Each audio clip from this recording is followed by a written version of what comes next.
Thank you, Sir Bulia. Ang layo ko naman, dapat malapit ako. So first and foremost, I would like to greet, of course, our team, Engineer Lorena Angulo, faculty members who are here. You're very, paano ba i-describe si Ma'am Jean? Hardworking research coordinator, Ma'am Jean. Siyempre, si Architect Julia nandiyan din, si Alison, dito ngayon kasi marami na pinatanggap na sermon. Basta ano ko lang is, please respect each other's time. Okay? Yun lang naman para hindi tayo magkaroon ng problema. Kasi alam nyo ba, it takes time para mag-conduct ng isang activity kagaya. Ewan ko kung ilang months ito bago na-approve. Ang daming pipirmahan, ang daming dadaang office. So just imagine yung tedious task just to come up with this activity. And then, yung kalalabasan kumbaga sa pelikula, nilangaw yung show. Parang gano'n. So, syempre masakit, lalo na yung kay Ma'am Jean, kasi siya yung nag-effort para... Ang dami-daming ganda ng pipirmahan nila, di ba Ma'am Jean?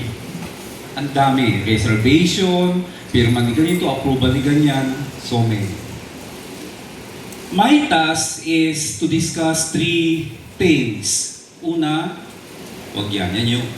So from approved proposal to successful engineering, research, execution, ethics, and defense readiness. You are currently in research 2, right? Research na kayo, di ba? So ibig sabihin, na-approve na yun, na-approve na kayo last sem ng inyong research proposal. So ang gagawin ko, i-discuss ko is, ano nang mangyayari after yung ma-approve yung proposal. Tapos i-injectan natin siya ng research ethics and then some tips on how do you prepare for final defense. So, hitting 3 birds at the same time. So hindi po dapat gano'n ha. Una, bakit ba nagkakaroon ng problema sa students, especially during the final defense? Okay? One major problem is poor execution. Ano ibig sabihin ng poor execution? Ibig sabihin, you were not able to carry it out yung ginawa niyong chapter 1 and 2 papunta sa chapter 3 and 4. Kasi dapat, di ba, yung chapter 3 is discussion of findings, right? So doon na kayo mag-experiment. Kasi chapter 1 is background, chapter 2 is methodology. Okay, so ang tanong, kaya nag-fail ang isang research, especially student researches, because of poor execution. And poor execution is a result of students not taking in consideration ano ba talaga yung laman ng kanilang chapter 1. Ano to? Pagka ba research 2, start from scratch ka? No. You are going to continue, kaya research 1, research 2. You are going to continue yung proposal na ginawa mo, itutuloy mo na ngayong research 2. Okay? So, poor execution. Ano pa? Another is, maraming mga ethical violations. Later on, sasabihin ko yung mga violations ng students when it comes to the conduct of their research. And hopefully, huwag niyong gagawin yung mga violations na yun if you want to come up with a good research. And then, of course, with final defense preparation. Students usually fear the final defense. So, kung gaano sila ka-nervyos ng proposal defense, mas lalo na yung final kasi ito na yung magbibigay ng verdict. This could break or make you. Kasi hindi ka gagraduate kapag hindi mo na ipasa, kapag hindi mo na i-defend ng maayos yung final defense. However, may mga usually problema pa rin yan kasi nga weak final defense preparation. Ibig sabihin, before the final defense, you should also be preparing yourself. Preparing yourself, ibig sabihin, before you face your panel members, see to it that you know everything about your project, your capstone project, your research project. Huwag po kayong haharap sa panel members na hindi nyo alam yung hindi mo natapos na siya, nag-chapter 1, 2, 3, 4 ka na. So pagdating mo ng final defense, when you face your panel members, situate na alam mo. Okay? Huwag niyong iaasa lahat sa leader. So even if you're a member, dapat alam mo rin kung anong nangyari doon sa research, ano yung naging output ng research, para pag tinanong ka, may maisasagot ka. Minsan kami mga panel members, nahihiya kami sa sarili namin kapag nakikita namin yung estudyante na pag tinanong mo, hindi makasagot. Eh wala naman kami itatanong na hindi tungkol dun sa research. Eh bakit hindi niya alam? 2 semesters? Eh, hindi mo man inalam kung ano yung research. So dapat alam niya yun kahit member kayo. Remember yung research nyo is group collaboration yon, except for the architecture which is individual. O mas matindi sila, hindi mo individual. Kaya siguro mas maganda na rin yung engineering research individual na rin para magkaalaman na. Matira ang matibay. Parang ganun. Diba? What do you think, Ma'am Lorena? Individual na rin?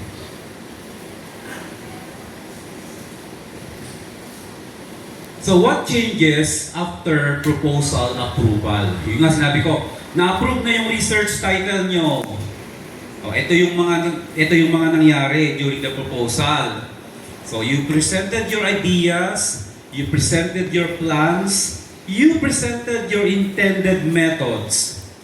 Ito yung study nyo, nagbasa kayo ng literature, ito yung methodology na susundan nyo. Di ba may methodology kayo? Kasi kung wala kayong methodology, ano yun, na minachieve nyo yung output. So dapat may methodology because yung methodology is your guide on how are you going to solve your or answer your statement of the problem or your research objectives. Okay? So before yan, after ng approval, mas malaking problema. So, hindi natatapos dun sa nakapag-approve kayo ng title. Ito ang bigger problem. After the approval. Ano yung mga yan? You will now be working with, kasi di ba yung research 1 nyo, sinasabi nyo pa lang, ito ang gagawin natin, ito yung gagawin nyo, ito yung methodology nyo, ito yung mga test na gagawin nyo. Pero sa research 2, bago kayo mag-final defense, actual na. So you will be now working with real data. So magkakandak na kayo ng survey, magkakandak na kayo ng experiment, real data na siya. Another is real constraints. So dito nyo na makikita, marirealize later on na ang hirap naman pala nung pinopose natin. There were some researches na hindi siya natapos because later on na lang na-realize na yung student na yung pinopose pala nila ay super overwhelming. We do not expect student researches to be yung super, what do you call this? Yung super ganda na research. As long as it is functional. Diba? Sino dito yung mga computer engineering?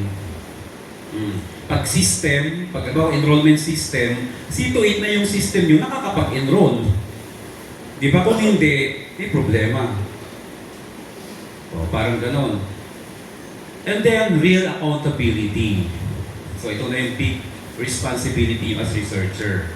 You are accountable of the results. Ibig sabihin, kasi ganito yan, your project will be deployed to your respondents, to your beneficiaries.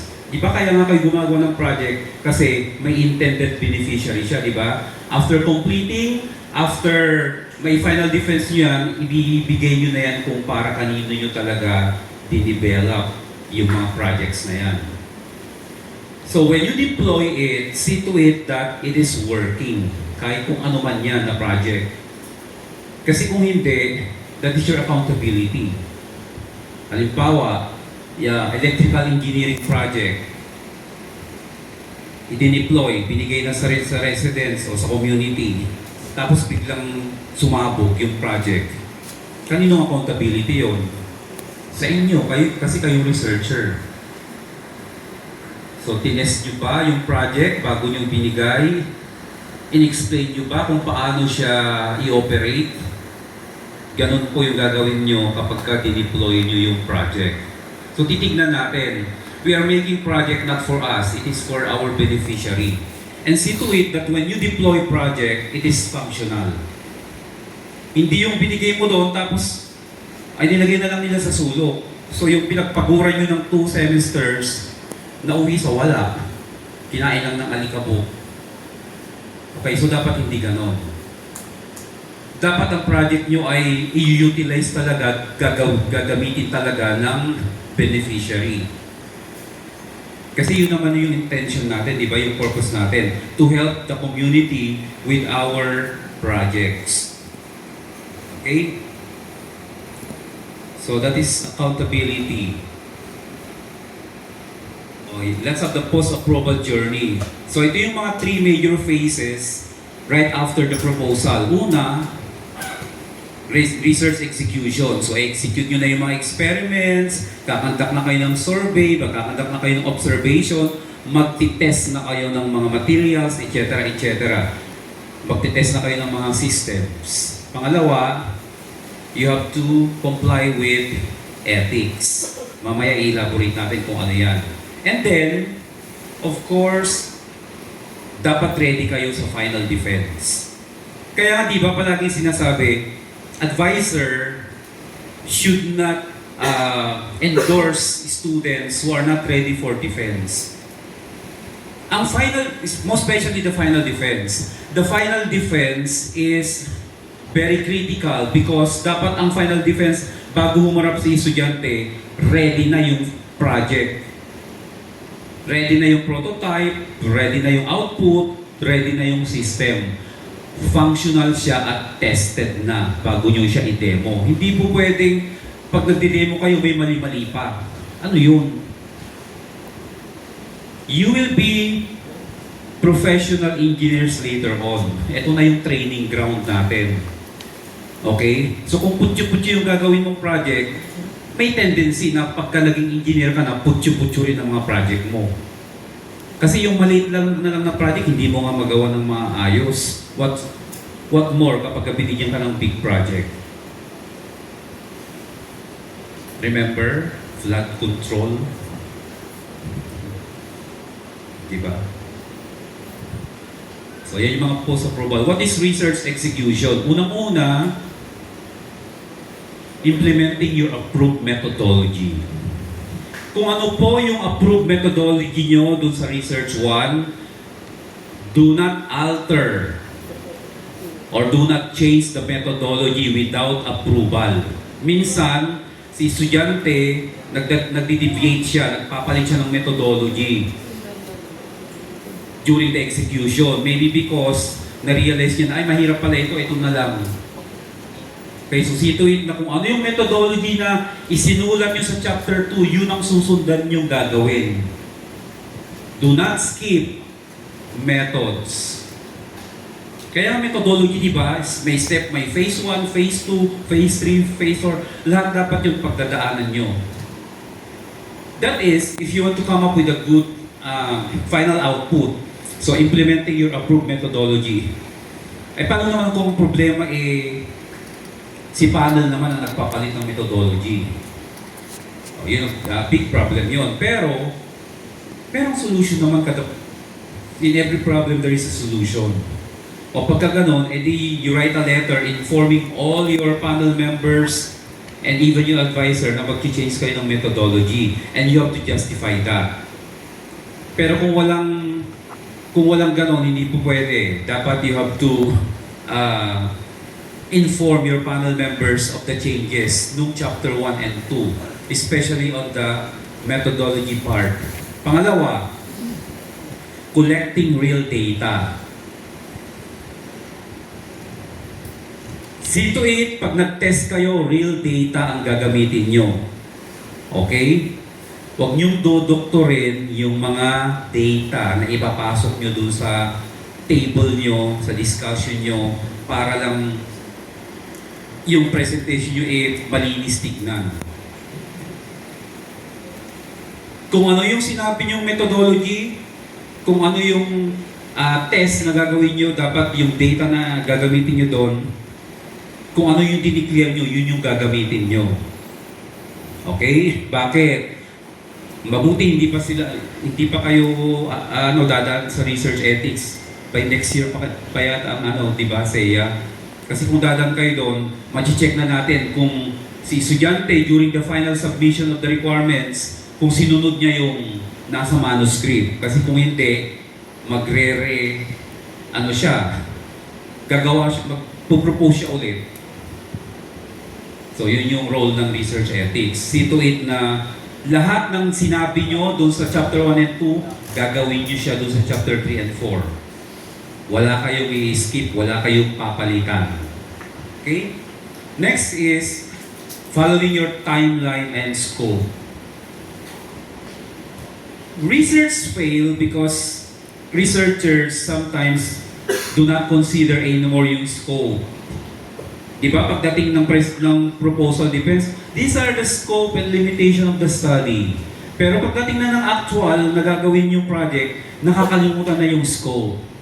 See to it that all the scope presented during the proposal defense are carried over. Okay? Para wala kayong ma-miss. And of course, yung timeline. Ewan ko, di ba pinapagawa kayo ng Gantt chart?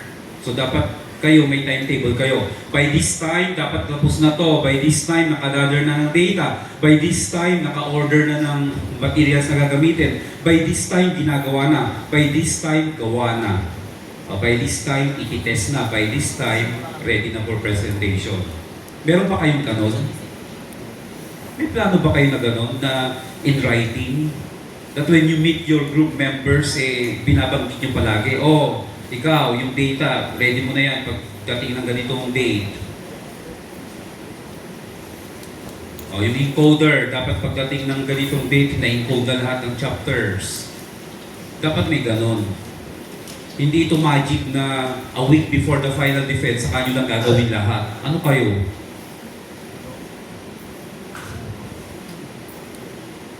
ChatGPT.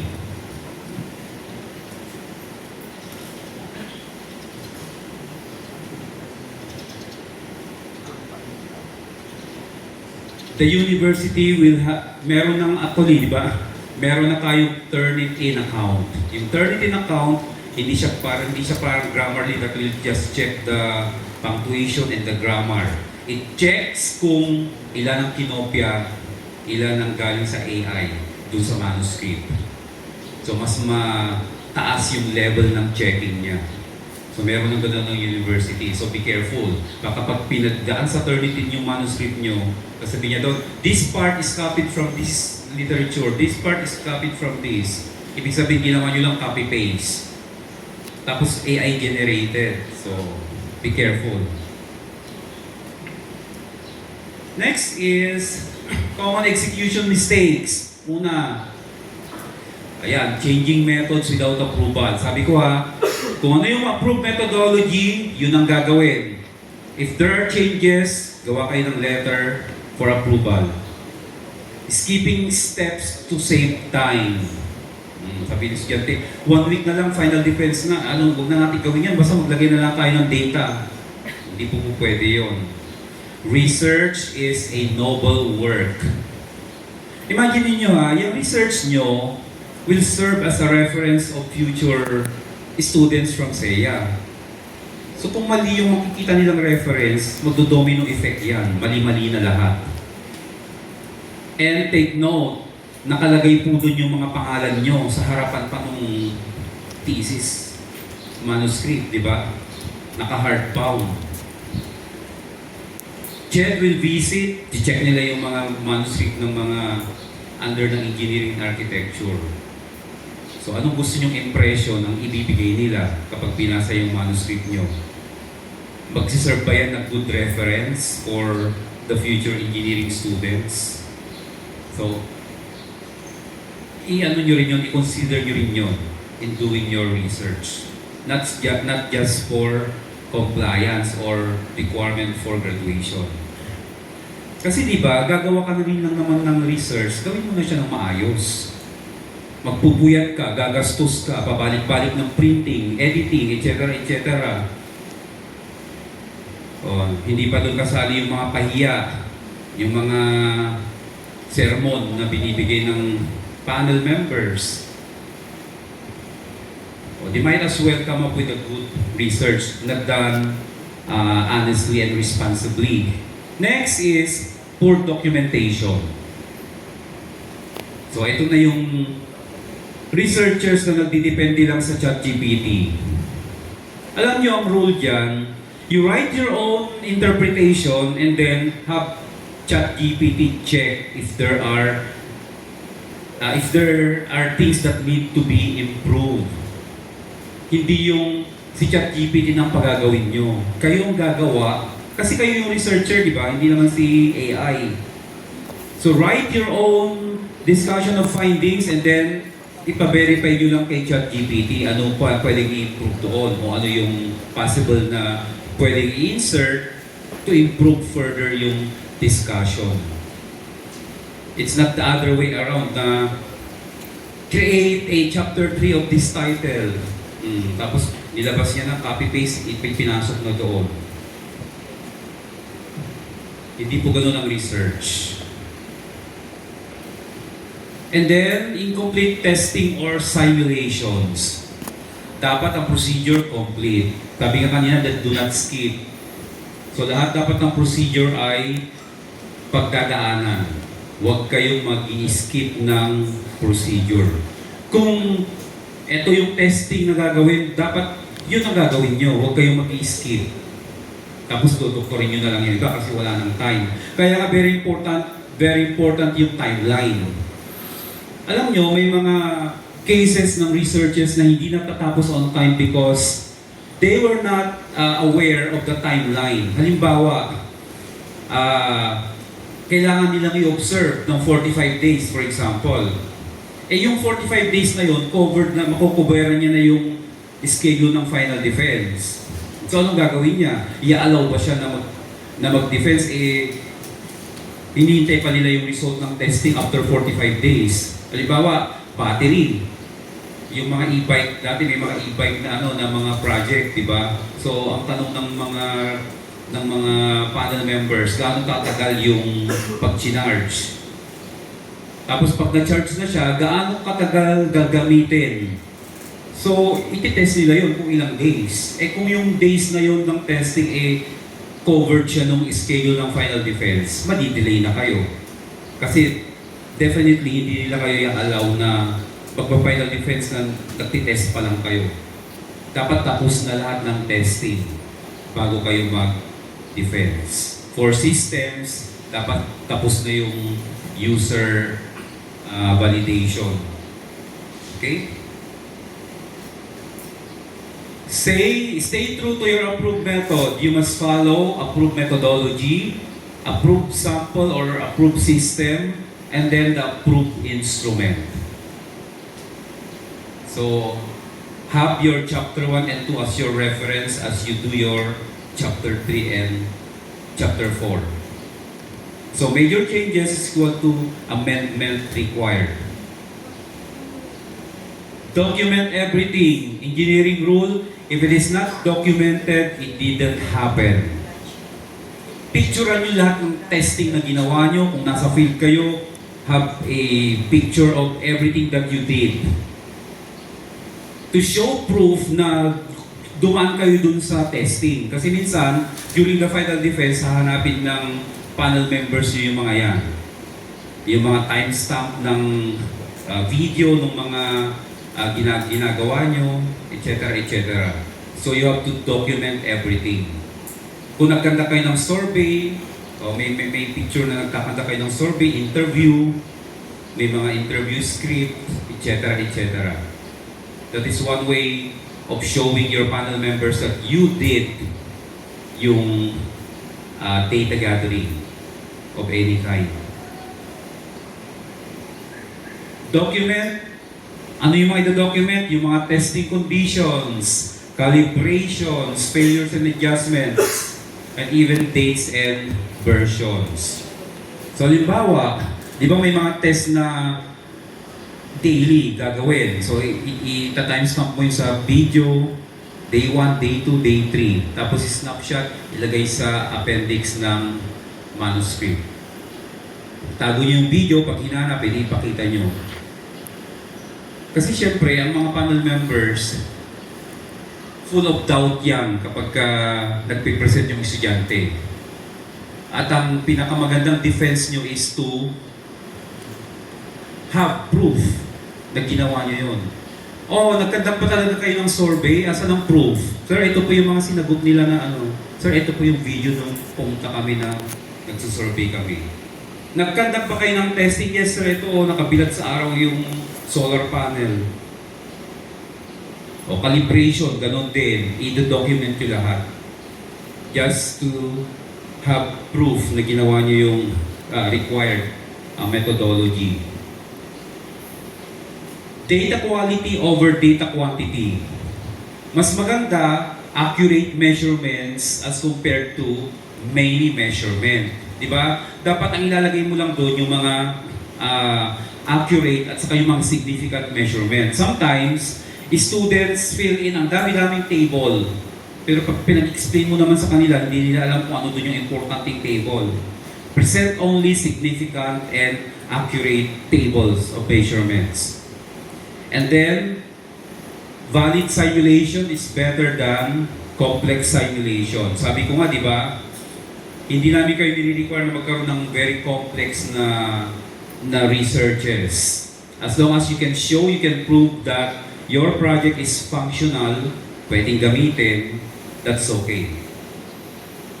Actually nga, di ba, ini-encourage pa kayo minsan na mag-improvise kapag mahal yung mga parts.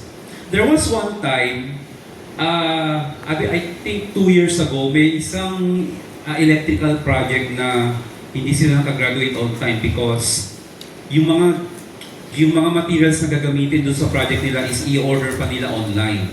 And it will take at least 30 days para ma-deliver.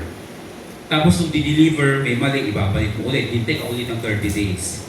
So see to it na yung mga gagamitin yung materials is available locally. Or, if you have to order that, i-order nyo na siya ng maaga para sumambot siya doon sa final defense. Kasi hindi pwedeng, bakit kulang yan, final defense? Bakit kulang? Sir, hindi pa kasi dumarating yung hindi po pwedeng ganun. We will not allow students facing the panel with not functional projects. Okay? And of course, repeatability matters. In testing your project before the final defense, ulit-ulitin nyo siyang i-test. Kung system yan, ulit-ulitin nyo. Maglagay kayo ng mga test data, etc. etc. Pag electrical project naman, ulit-ulitin nyo siyang i-test. Saksak, patayin, on-off. Para see to it na pag humarap kayo sa panel, walang magiging problema. Kasi minsan, di ba, nakaka-hassle din yung magpipresent sa estudyante, pumapalpak yung kasi hindi na test. You should do the testing repeatedly hanggang ma-perfect. Kasi minsan din, di ba, minsan mo lang tines, okay na. Pagdating ng final defense, nagka-defect. At least, magagawa mo na ng paraan. Pag during the testing pa lang, ulit-ulitin mo siyang i-execute. Okay? Reality check.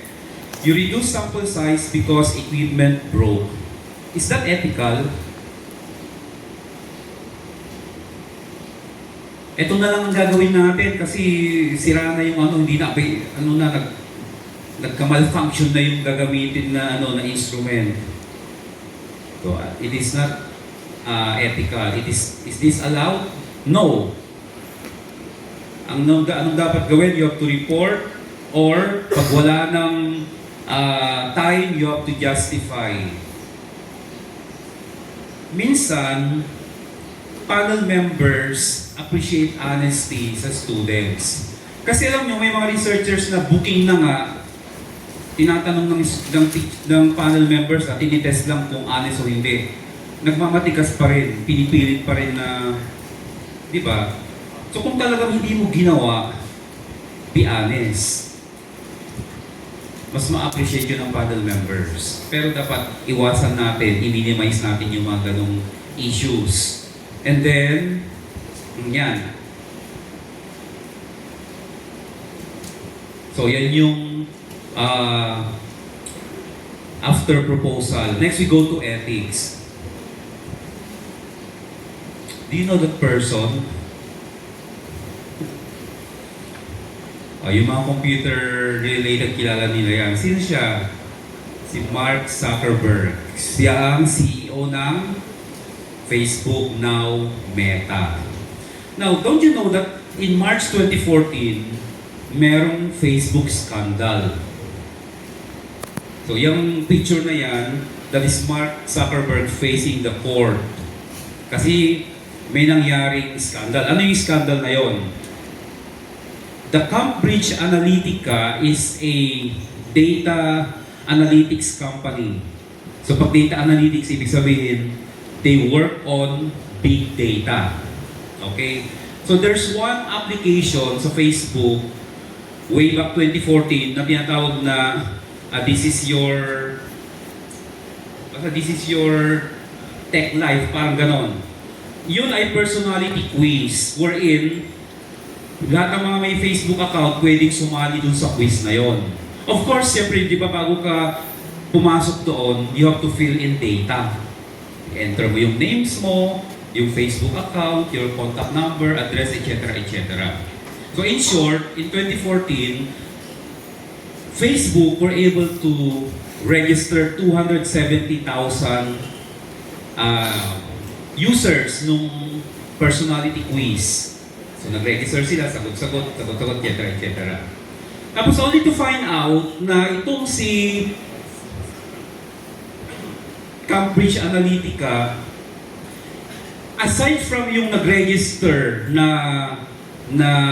nag-take ng quiz, siyempre nakuha nila yung Facebook account kasi sa Facebook ngayon, di ba? Kinuha rin nila yung mga Facebook account ng mga friends ng 270,000, which resulted to more than 50 million na data ang nakuha nila.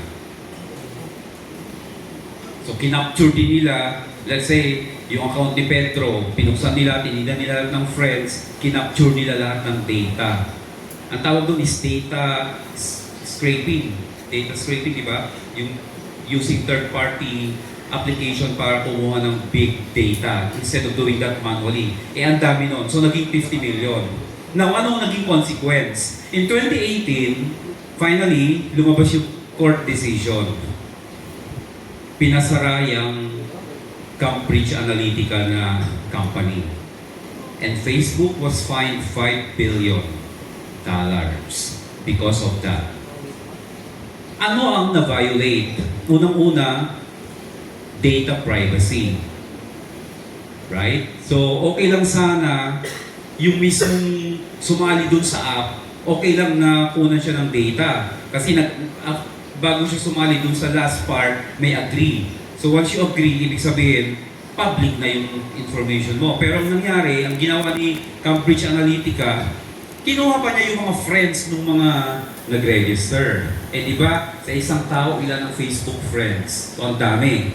So kinuha niya, and then, supposedly, yung app na yon, yung personality quiz na yon is for educational purpose. Ginawa nila, ginamit nila sa political purpose yung mga data. Ibig sabihin, kasi by that time yata may election, so ginamit nila yon to influence yung mga Facebook users to vote for this particular candidate. So, na-violate ang data privacy. Pangalawa, informed consent. Although yung mga nag-register na informed kasi nag-agree sila, their friends were not informed na kinuha yung ano nila, yung mga data ng mga friends nila, hindi pumayag, wala silang consent na gamitin. So data privacy and informed consent. Ito yung mga ethical violations na pwede nyo ma-encounter. Ethics, it's all about to protect the research participants. Don't you know that the research participants are the star of the research? Yung mga tao na kakausapin nyo para kunin yung data, sila yung star ng research. Kasi without data, how can you proceed with your project? Imagine niyo, meron kang methodology, wala ka namang data na gagamitin, o kailangan mo ng data sa department of ganito, kailangan mo yung data from the engineering department, kailangan mo yung data from a person.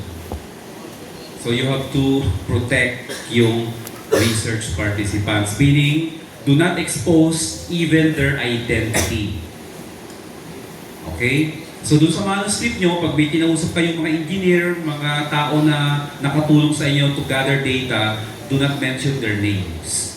Ang ilalagay nyo lang doon, Engineer A, or Mr. Engineer, or Mr. Participant, etc., etc. But do not use their full name. And then honest reporting. Honest reporting proves that your research has integrity. And as researcher, meron din kayong integrity. Ano ba yung integrity? Simply doing what is right even when no one is watching. So you always do the right thing even no one is watching. Dapat yung i-create po natin na manuscript ay merong integrity. Done siya with integrity. Book yan. Kumbaga, pagka natapos nyo yan, parang you are already considered as authors. Ano kayo, naging authors for nothing? Hindi. So dapat bigyan nyo rin ng confidence yung sarili nyo na ginawa nyo siya honestly and with dignity yung research na gagawin nyo. So hindi siya basta-basta, hindi siya so-so. Do not submit project which are so-so, ibig sabihin cheap projects. Remember, your work represents you. Eh gusto nyo ibang sabihin, cheap pala ito, alam ko na kung sino gumawa niyan. O identified na kayo agad as cheap. Di ba masakit? Pero pag sinabi, ay ginawa niya, ay kaya pala maganda kasi gawa ni ganito. So dapat meron gano'n. Malapit na tayo. Common ethical violations in engineering research using data without consent. Yun nga, sinasabi ko, huwag niyong nanakawin ng data, huwag niyong dodoktorin yung data. Get it from the right person. Kung engineering department kailangan ng data, write a letter and they will give you the data. Kung kailangan nyo ng data from other sources, provide letter and they will give you data. Next is reusing data sets without permission. May pareho naman kami research nung last 2 years ako, baka hindi na mahalata ng panel members, yun na rin yung gagamitin namin. O tapos babasahin mo na lang yung manuscript, kunwari nangyari yun, pagka nag-defense ka, ikikwento mo na kunwari ginawa niyo siya, pero actually, copy-paste. So don't do that. Asan ang credibility ng research? And most importantly, nasa ang credibility ni researcher? Scraping online data blindly, o dun sa mga systems, yung mga pag-gather ng data online without permission. Halimbawa, in your project, kailangan mo yung database ng estudyante sa UCU. So you ask permission from the school registrar kung pwedeng ma-access yung database ng UCU. And then if they give you access, o di gamitin nyo siya ng maayos. Okay?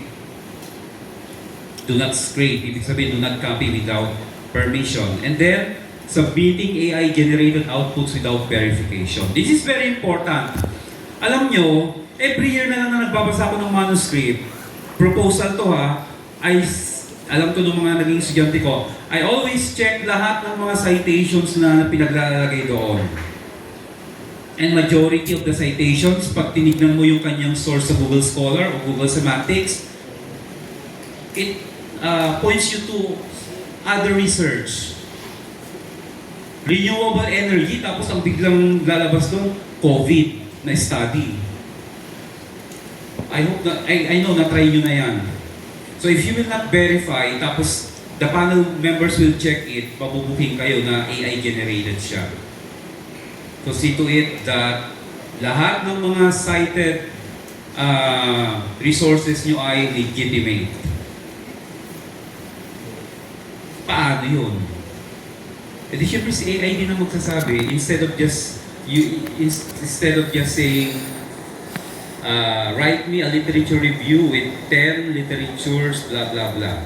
Gamitan mo ng word na legitimate, and then sabihin mo doon, show proof of legitimacy.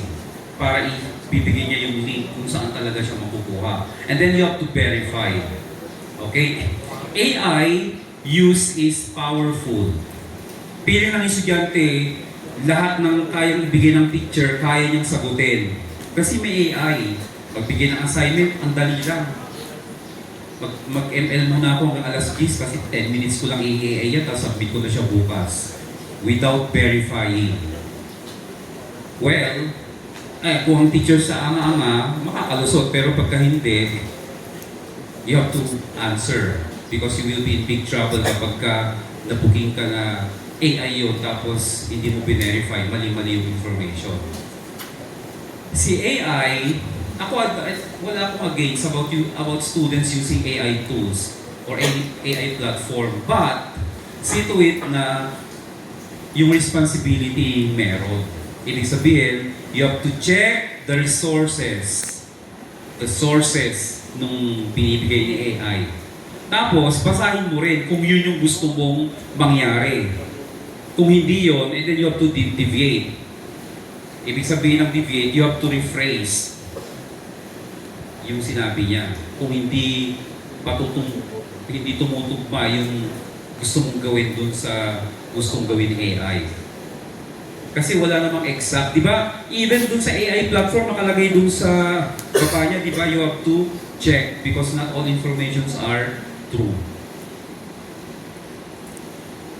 Regardless of if it's an AI, a ChatGPT Premium or ChatGPT Pro account, still the same.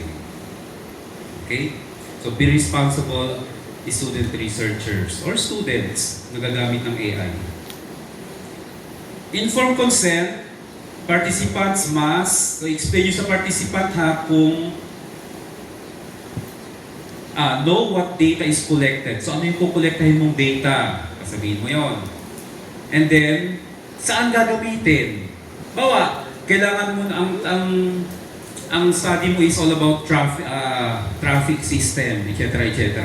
So pupunta ka ngayon dun sa government office na may report ng mga traffic, blah blah blah. Kukuha ka ng data. So pag kumuha ka ng data in your letter, you have to specify anong data ang i-collect at paano siya gagamitin. And then, know their rights also. And then, let's go to data privacy and confidentiality. You must remove identifiers. Yung nga sinabi ko, dapat hindi ma-identify yung mga persons na kakausapin nyo or kukuhanan nyo ng data. Secure digital files. How do you secure digital files? Put it in a folder na may password. Sa cellphone, meron na yun, di ba yung secure files? Pwede niya i-generate yung folder tapos merong password. Yung mga pinaglalagyan nyo ng mga scandals nyo doon. Ilagay nyo siya doon. And then, limit access to data. Data should not be shared even to your family or close friends. Okay? That is for research purposes only. Ano mang data ang magagather nyo should be treated confidential among yourselves, among the researchers only. Hindi siya pwedeng i-share. Using publicly available online data without checking terms of service. Bago po kayo mag-join, mag-login, mag-member ng kahit ano, mag-subscribe ng kahit na ano, see to it that you read the terms of service. What is your responsibility? What is your accountability? Baka mamaya, agree kayo ng agree. Tapos later on, makikita nyo na lang na-expose na yung data nyo. Okay? You will be qualified, yung sinasabi ng qualified theft. Kapag ka ganun. Kaya huwag kayong register kasi free. Kasi di ba minsan, when we are searching for files, so sinesearch natin, tapos eto na yung files na gusto natin. Tapos pag click natin, may magpa-pop up. You have to subscribe bago mo makuha. So when you click subscribe, magtatanong na siya, what's your name, etc. And then click. And then you have access. Pero sila, meron na rin silang access sa'yo. Once you agree that all information tungkol sa'yo is already public. So pag public siya, makikita na ng buong mundo. Is it ethical or not ethical? Using publicly available without checking, it is not ethical. So you have to check terms of service. During the final defense, ano bang hinahanap ni panel members, ni chairman, ni technical panel? Ito lang naman, unang-una, that you understood or you understand what you are talking about. Harap ka doon tapos di mo alam kung ano yung project nyo. Simpleng tanong, what is your project all about? How will it benefit your beneficiaries? Pagka blanco ang nakuhang response ni panel, ibig sabihin, question of understanding yun. Kayo mismo, hindi nyo naiintindihan yung pinipresent nyo. Di pa nakakahiya? Nag-rent ka pa man din ng tuxedo, tapos nagpapili ka pa ng sapatos. Tapos pagdating dun, yun lang pala ang dala mo. Diba? See to it that you understood, you understand your project. Pangalawa, you are consistent. Kung ano yung sinabi mong methodology, kung ano yung sinabi mong data gathering, yun ang makikita nila dapat. All throughout. Dapat consistent si SOP, research objectives, sa results and discussions, sa summary conclusion and recommendation. Magka-align lahat yon. Next, integrity. Bahala na silang mag-detect kung may flaws o may makita silang kakaiba doon sa research sa pinipresent nyo. Kung meron silang doubt. Dapat walang doubt. Yun ang tatanggalin natin. And then of course, yung sa decision making. Bawa nagkaroon ng problema sa ganito, you have to justify. Okay lang na may mga small glitches pagdating sa output, but you have to justify. Diba? Yung mga constraints, yung mga financial constraints, time constraints, okay lang naman yan. Acceptable yan as long as you justify. Okay? Common defense failures. What is your methodology? What is the methodology used in your study? Lang na.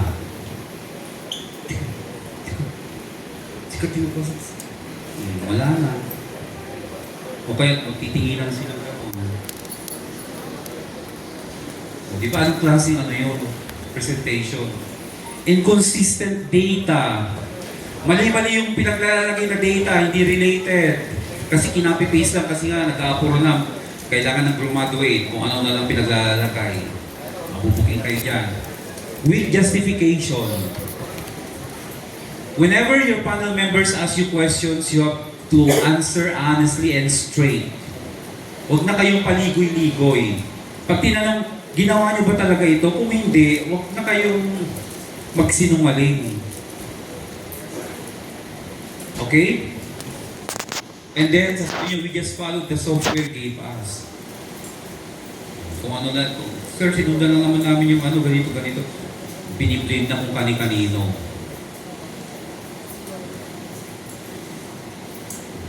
Dapat pag humarap kayo sa panel, lahat kayo excited na sumagot. Dapat nga yung pinaka-leader, nagpapahinga na lang yun eh, kasi, di ba, siya na ngayon gumawa ng prototype, tapos siya pang sasagot. Dapat kayo na rin ano, members, para meron naman kayong contribution. Master your methodology. Ibig sabihin, be ready to explain. Malapit na tayo. Bakit yung method na yan? Di ba usually tinatanong pa ng member, why did you use that methodology? Because, explain mo na. Pangalawa, bakit itong sample, bakit itong system na ito? Bakit yung module na yan nakalagay, naka-integrate? You have to answer. Alam niyo karamihan ng tanong ng panel members, how? And why? And then, bakit itong analysis ang ginawa mo? Bakit hindi ito? Bakit itong framework na itong sinundan mo? Bakit hindi ito? You should be able to identify and answer and justify. A good researcher, naman galing mo mag-generate sa AI. Sabi ko kay AI dyan, create an image of an engineer who is doing research in the laboratory. The researcher must be a Filipino. Yan naman ang binigay niya. Diba? O nasa ano siya, laboratory. May mga blah blah blah. A good researcher admits limitations. Nobody is perfect. Lahat may limitations. So kung good researcher ka, you should admit that. That sometimes you fail, especially in testing. May mga estudyante na test hanggang naubos na yung time nila. Pero tuloy-tuloy pa rin sila hanggang makuha nila yung perfect na result. Ganun talaga yun. That's how it works. And then you should be able to explain causes. Pag tinanong bakit ganyan yan, you have to explain. Actually, bigyan ko kayo ng hint. Pag natapos nyo na yung buong manuscript nyo, isalpak nyo kay ChatGPT.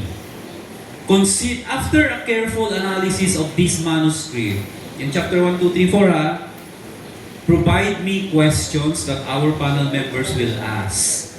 And provide also short answers. Tapos ano yung mga lang, i-check mo na lang kung okay yung mga binigay niyang mga questions, tapos siya na rin ang sasagot. O kaya, baliktarin mo. You are a student, tapos ito yung tinanong sa'yo, ano mo siya sagutin? So baliktarin mo yung situation, siya naman yung sasagot, imbis na siya yung magbibigay ng question. And then, you suggest improvements. When you brainstorm amongst your group members, dapat lahat kayo active. Paano tayo kung ganito? Ito na lang kaya. O dapat si leader open naman for suggestions. Okay? So, alam nyo, pag nagkanta ka ng research ng maayos, marami kang madi-discover sa sarili mo. Una, as a leader, ay meron pala akong patience.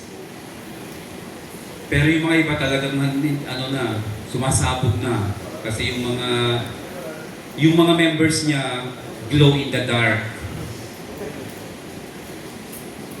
Pag minessage mo, sin lang, tapos ilalike pa. Di ba? Sinin na nga, nilike pa. Tapos di naman nag-response. You will discover also na meron din pala akong part of me na creative. Pwede rin pala akong mag-lead ng organization. Diba? Marami ka kung talagang kakaririn nyo yung pagkakandak ng research. And then, tapos na yata yan. AI tools, allowed siya as support tools.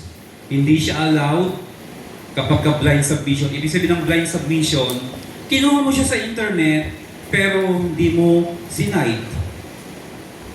So pag binasa, parang feeling mo ng panel members, ang galing naman niyang magsulat ng introduction, 3 paragraphs, ang ganda, perfect English. Pag ganun sinasabi ko, citation. Hinahanapan ko ng citation. Kasi, syempre more or less, kilala na rin naman kayo ng mga teachers nyo. Diba? Huwag na tayong magpa-impress. So kung galing siya sa internet, you have to cite the source. So, tapos unverified outputs. Palagi kong inuulit, kapag galing sa AI, you have to always verify.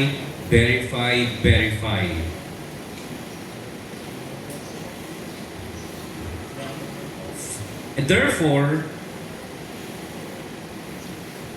proposal approval is just the beginning. Yung mga iba na-approve lang yung proposal, nagpa-party na. Simula pa lang po yun. Execution is continuous. So sabi ko nga, yung unang tanong ko kanina, di ba? What happened na after nung ma-approve yung proposal nyo? Ano nang ginawa nyo? During that time, last sem pa yun. 2 months na tayo ngayong semester. Ano nang nangyari? May development na ba? Kayo lang sumagot. Ethics is continuous.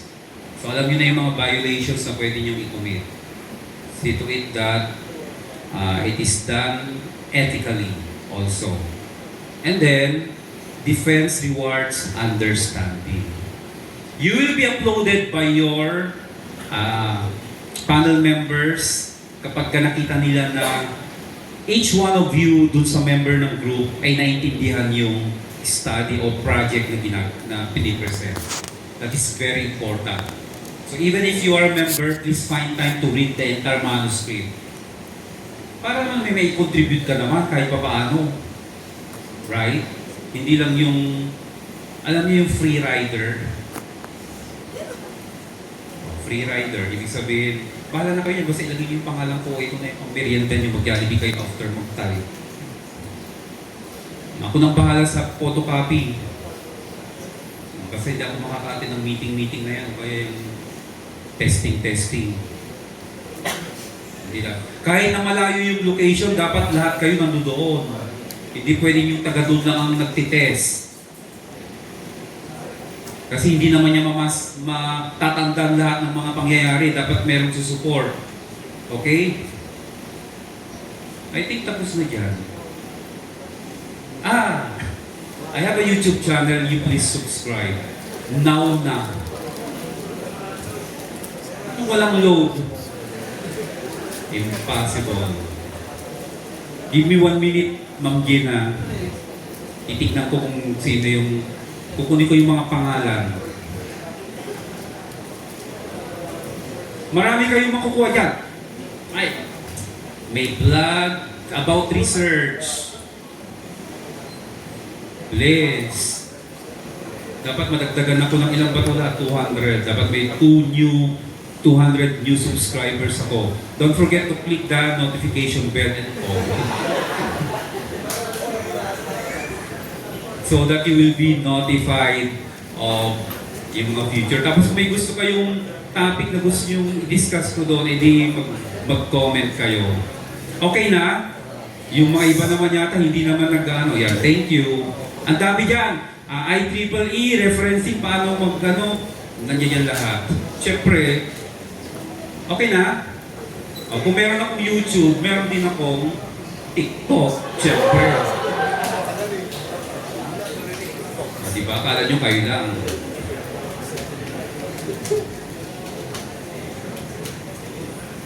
Siyempre, computer engineer, dapat hindi na papakulis mga ganyan. Meron akong Telegram, meron akong Instagram, meron akong MoneyGram. Yung mga gusto magpadala, MoneyGram. Okay na? Pinabidyo ko ito, kaya ipopost ko yung hindi nyo lang alam na meron akong video videographer habang tinatanggap ko ito. So titignan nyo na lang ito.